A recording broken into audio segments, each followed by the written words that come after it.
Hey, Chris, welcome to the show. Hey, Jason, appreciate you having me. Yeah, excited to have you on. Tell us who you are and what you do. Yeah, so my name is Chris Long. I'm the VP of Marketing at an agency called Go Fish Digital.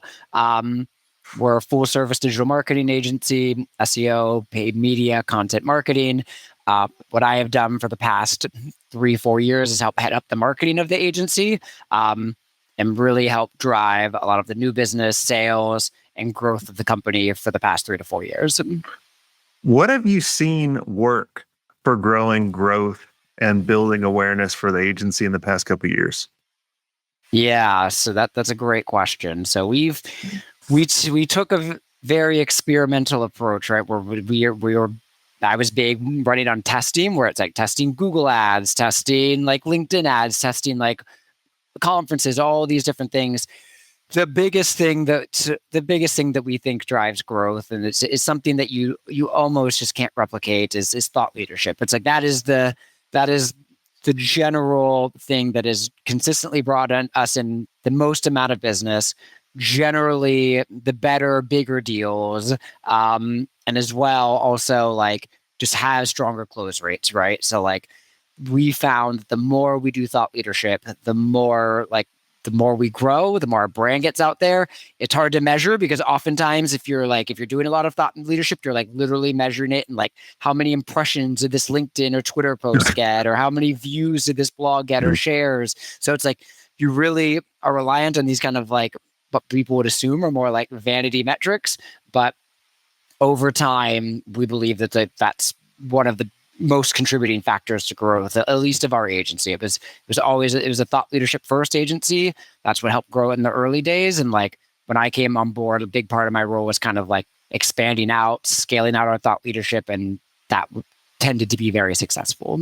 Let's break down the thought leadership a little bit more, right? So what did you have to do? What kind of foundation did you have to be built first in order to start with the thought leadership? Sure. So the foundation that you have to start with first is expertise, right? My philosophy is in any agency, sales environment, sales marketing environment, the reason someone's going to choose an agency, especially as you start to sell larger deals, right, is like they have to be convinced that you're an expert in something. Now that thing can be very, very niche, right? It could be like you are the best B2B or a SaaS website development agency there is, but they have to be convinced you're the expert in order to do that. So to even start with thought leadership, you need to build from a culture of like true expertise. So that has to flow down into who you hire, the founders having a sense for innovation, right? Building out new tools, proprietary tools, like that type of stuff. So like it all kind of stems from the people and also the product that you offer. That allows for like great thought leadership, because if you did something really innovative, like back in the day, our founders, they were working on the Geico site, and they basically did something technical where they made a URL switch at scale to Geico, and traffic just to their blog skyrocketed by like 2,000+%, right? But that kind of thing wasn't really being tested around that time. It might seem like table stakes in today's digital marketing, but that great service allowed them to put out thought leadership around it, which then in turn attracted new deals, right? And really helped position the brand as strong thought leaders in our space, which is the SEO space. And with the thought leadership, was it just the owners doing the thought leadership? Was it the whole team? What was your guys' approach around that?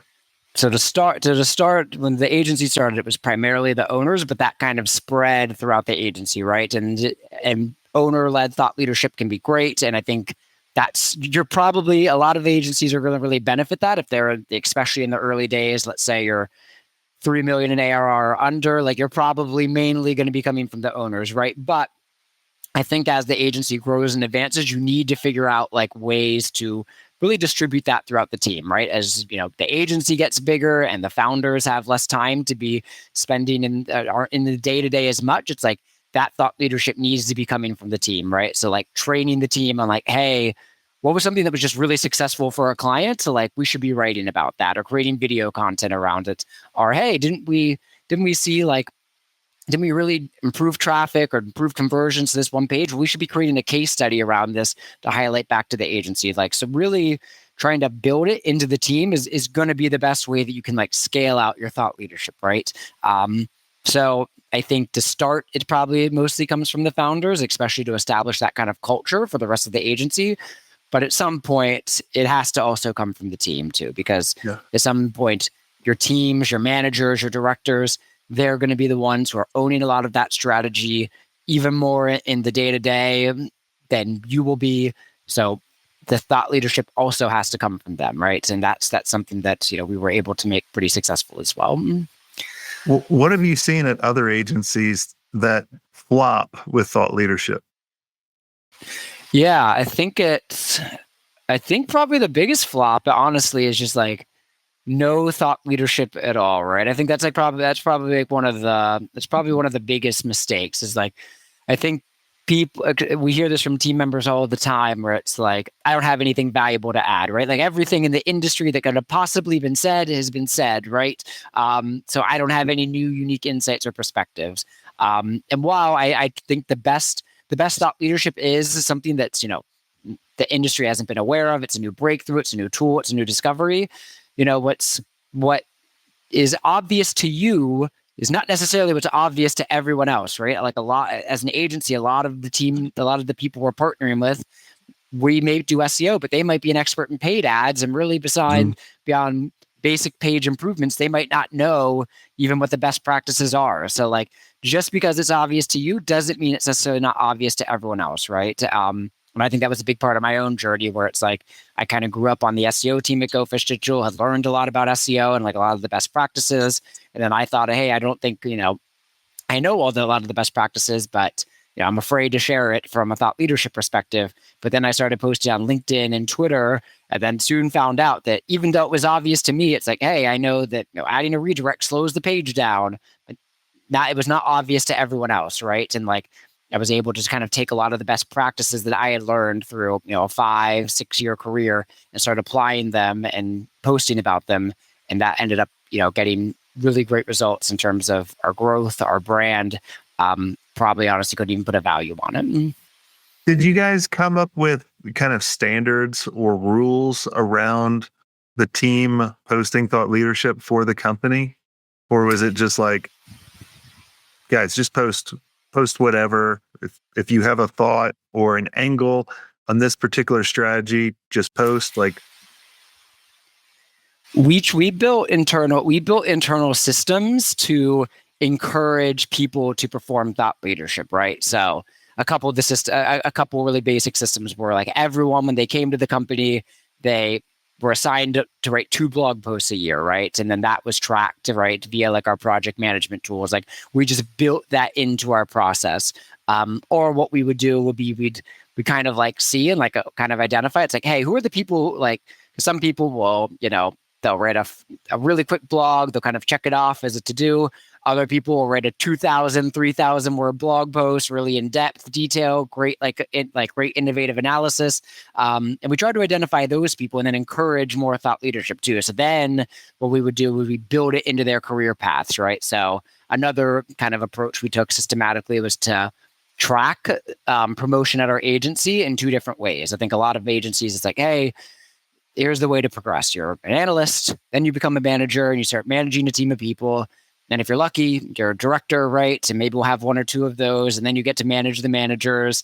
And that's the way you move up, right? So that's like maybe if you're an individual contributor, you'll get an occasional promotion here and there, but like really the way to move up is through the managerial route. So what we did was we developed 2 different tracks, right? Where you could move up via managerial position, but you could also move up being through an IC position too, right? And then that was primarily determined by thought leadership. And we basically set criteria around what that meant, right? So to move up via the IC route, maybe to get to the manager position, right? Maybe you're posting a blog post a month, right? Or you're posting 5 posts on LinkedIn and Twitter a month, right? And that's the manager level. But then to get to that director or principal level, you have to be generating a certain number in terms of revenue or ARR, and we have to be seeing evidence that based on your reputation, people are seeking out our firm to come speak with us. So like tracking it differently, like people aren't as incentivized to do the thought leadership if it's not tracked into their careers.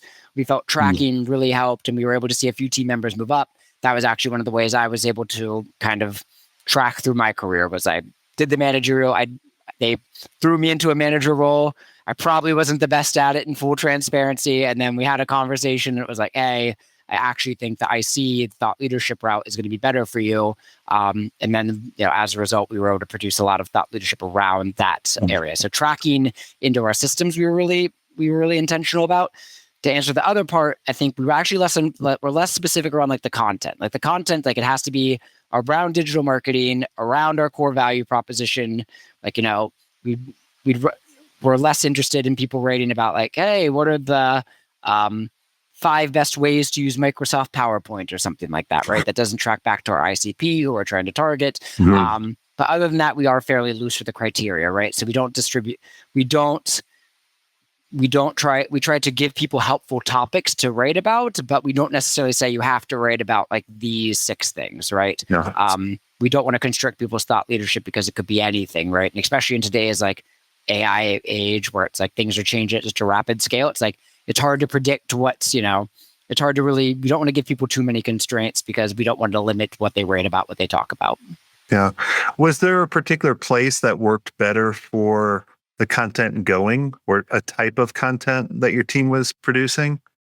Yeah. So I think the progression that we've seen was very early days. So back in the 2010s, written blog content worked really well. One of the founders actually wrote a big blog post, what's called the Moz blog. It's a very big blog in the SEO industry.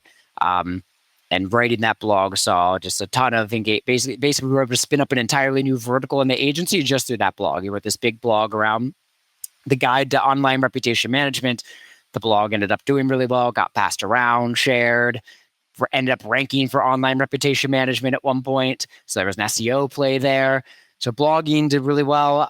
Now more days we're seeing like social mediums even performing better. So especially social posts on thought leadership on LinkedIn and Twitter. Video content especially does really well.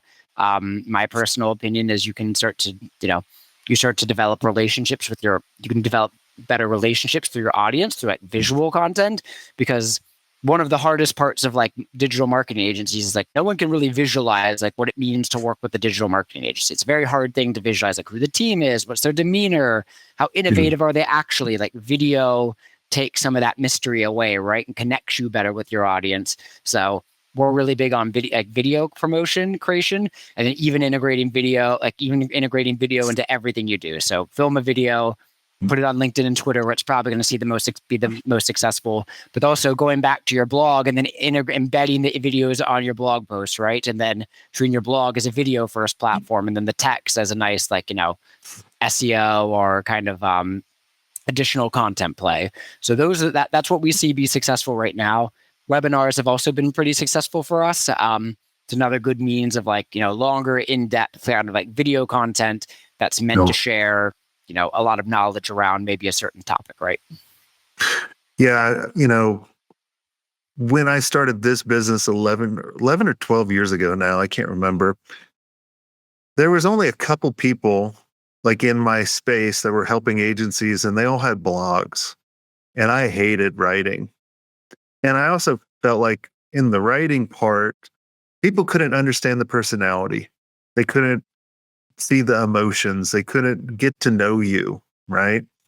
And so I was just lucky that I was really bad at writing. So I just created a bunch of videos. I did the podcast, and that was my medium for, building kind of the thought leadership around it, and just being okay with not looking at the vanity metrics, the vanity numbers that so many people are looking at now, and they get discouraged. I mean, and honestly too, look, I'll do a video and I'll get discouraged on some of last week we put out a video on how AI is tricking us right now because it's so low cost, and it's like the Uber model. If you think about it, right? Like Uber was super cheap in order to do it. They got you hooked, and then they jacked up the price.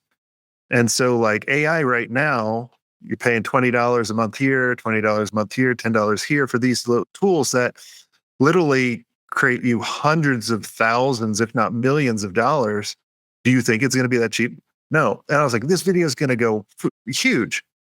barely got any views. And I got so, I started looking at him like, son of a bitch, right? Like I put all this effort into it and you fuckers didn't listen to it or view it. Fuck it. I'm not doing videos anymore. Like I was just so unmotivated. Like this was just this week. But then you got to go like, no. This is the long game. Like I've been playing the long game all my life anyway, even though I'm a very impatient person.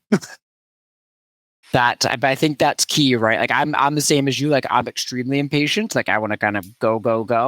But like I think to do content right as an agency, you can't think on the 3 month. You probably honestly can't even think on like a 6 month, a year time horizon. Exactly. Like literally, like this is an example. It's like literally we'll have deals that come through, and I'm sure every agency owner goes through this, right? Where it's like you'll have a deal come through where it's like, hey, I saw you speak at a conference like 2 years ago. Yes. So it's like if you were to write the ROI of that conference, like in month 6, you would have been like, yeah, it was a waste. It's like I left my kids and I'd spent a weekend at like a place I wouldn't have traditionally gone. Yep. That wasn't worth it. And then like 2 years ago, it's like, hey, if we saw someone that left their agency or decided they need a new one, and they just happened to remember that you spoke at this one really niche conference, it's like, then all of a sudden it became valuable. So like, I think you need to have at least a 2+ year time horizon to like really do content properly. I love that you said, yeah. Oh, go on. Oh, I was just going to say, the only thing I would also say is like, really think like that. And like what you said about vanity metrics too. It's like people get discouraged because they have, a small number of views, but like, I would say, especially when it comes to video content, like the power of a view on video is 3x, 4x, probably an impression on a text-based piece of content. Yeah.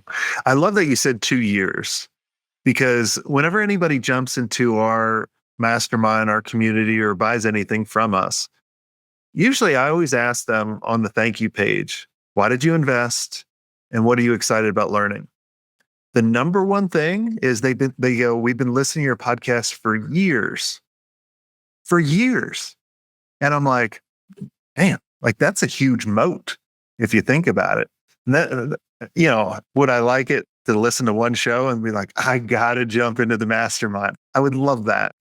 But, it's just like realizing that some people take a lot longer and they want to just take their time. You never know when your content's going to hit or when you're going to catch them. Like I remember someone started doing email marketing for us, and they wanted to send out an email every day. I was like, man, that's too much. And they were like, well, what list are you on? And I said, well, I'm on Seth Godin's list. They're like, he sends an email out every day, a newsletter out every day. I go, yeah, I don't read it every day. He's like, do you unsubscribe from it? No. He's like, do you ever read any of them? Some catch my attention. He's like, that's it. It's just persistence. 100%. I think like consistency in content's probably honestly way more important than like how intense you are. Like I think it's just a matter of like for me, it's like I set habits, right? Where it's like I post every single day, right? Regardless whether I'm feeling like it's the most exciting thing in the world and I have it's like this is gonna blow everyone's minds, or it's a slow news day and I'm like, I'm feeling like a little lethargic. It's like just about building that consistent behavior, right? I think that's one of the more, I agree. I think it's one of the more important things to do in content. It's like, and I see very similar things to what you see too, where it's like, so I've probably in the history of my LinkedIn, I've done 15 million impressions, let's say. I do about 8. The past couple of years, I've done about 8. I have only one time ever heard an exact post that was like someone says, I read that post, I liked it, we reached out and we signed up for your services because of that. Once in those 15 million impressions. The vast majority of the time, it's we follow you, we really love the content, we think you think things that we think you think about things differently.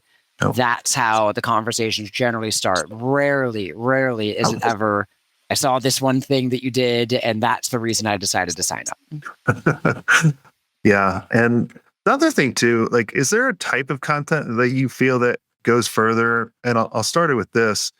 The other day I posted on LinkedIn and it was just random. I was just sitting on the couch and, like how most of us, we just scroll through stuff, right? And then it was just guru after guru after guru. And I was like, I need to turn this shit off. I can't take it. And I literally went to LinkedIn and I go, I am so tired of social media. I am so tired of people saying there's a silver bullet, just buy this course, go here, do this, and you'll be a gazillionaire. And so I was just kind of, and then I was telling people, I was like, you got to be patient. I've even fallen in that trap of going, oh, you get this one course and you'll be set. And then I was just like, what's everyone's thoughts? Engagement. Right? It was like, if you can kind of talk about something that is very strong opinion either way, I feel that goes further. Like, what are you seeing? Absolutely, yeah. It's like, and to be honest, I'm not even near the best at it. But I think people with people with strong takes generally tend to do well, right? Because, like you said, one, it is friendly to the algorithm, right? Because the algorithm is going to reward someone. A comment that says I agree or a comment says you're completely wrong, it means the exact same thing from an algorithmic perspective, right? So like that's helpful. And I think people like people who take a stance, right? I think we as humans, we tend to align with people where it's like we have strong opinions about things. I might love pineapple on pizza. My other friends absolutely hate it. Same thing with digital marketing, right? Who hates pineapple on pizza? People, I don't trust them people. People hate it. I suggested at parties, and people give me look at me like Hawaiian I got three pizza's heads. Great. I love Hawaiian pizza. Like, I think digital marketing is the same way. If I go out and say, hey, I think like right now in our space, there's a big debate around like SEO versus like search engine optimization versus generative engine optimization, whether it's two different activities or not. But I think people that are taking a stance on one versus the other are probably seeing like the benefits of that, right? As opposed to kind of standing in the middle. I think to piggyback off that, the content that I think does really well, and it's like you have to have time for it, which can be hard, especially if you're an agency founder. But the content that like dives deep, even something to niche that's like you don't think people are going to care about, like, and that's super like even technical, or you took the time to read a patent or something like that, or to run an experiment, that tends to go further. So like a good example is like someone the other day posted that they like dug in, like they analyzed ChatGPT and they like dug into the JSON files, but doing that, they were actually able to like see, hey, you can actually see like the exact search terms that ChatGPT is searching when you ask it a question. And like those types of insights like are really invaluable. So I think people like that too. I think people, even if it's a little technical, even if it's a little over their head, I think people like the insights where it's like, hey, you took a step to dive deeper, go beyond the initial headline, read the article, read the patent, try a test yourself. People, that content really resonates with people. Well, people want to understand what you understand, but they don't want to do it. So like the other day, I'm always, AI is here and AI is amazing. I have tons of actual AI agents. I have a lot of custom GPTs, all these different things. And I watched a 3-hour video on building AI agents in N8N. 3 hours. Now I had to break it up into shifts because I was like, my butt hurts. Just sitting around like, I can't look at the damn fucking screen anymore. I need to look away. But it proved that, like, it taught me something. I understood that this person understood this better than anybody else. Then I realized how hard it was. And most people would be like, oh, I don't want to go build it, but I trust this guy can do it because he actually demonstrated it working in front of me. Let me go hire them. Like, I was just like, I didn't think that long form of content, like 3 hours. But like when you dive deep, man, and especially in something someone's searching for, oh my gosh, that could be your best content yet. Absolutely. And it's like it goes back to what we were talking about earlier, where it's like people are going to engage your agency because you're the expert, right? So if you have a 3-hour thing where you can talk confidently about a single topic and maybe even in depth, and maybe it even goes off the rails a little bit, but like you're still able to do that, your expertise is going to convey, right? And that's, to me, that's really what content marketing, quote unquote, as an agency is all about. It's like, it's just basically visualizing, demonstrating your expertise, because it's going to be harder to unlock, let's say $100,000 budget to, with a client or more if they don't think you're an expert, right? Especially the types of clients that most agencies want to be working with, the higher margin clients. They want to know you're an expert, you have a process, and you know what you're talking about ever before they even get on the phone with you. Awesome. Well, Chris, this has been amazing. Thanks so much for coming on and sharing everything with us. And for everyone listening out, I wanted to tell you something. I have never done this. And for years and years, we've been updating the agency playbook for ever since I've been doing this. And I've always charged for it. And I'm tired of charging for it anymore. I want to give it away for free. And this is the 8-system framework. Now, it's not going to solve everything, but it may just solve a couple little things for you. And if you go to swank.it, there's tons of resources there.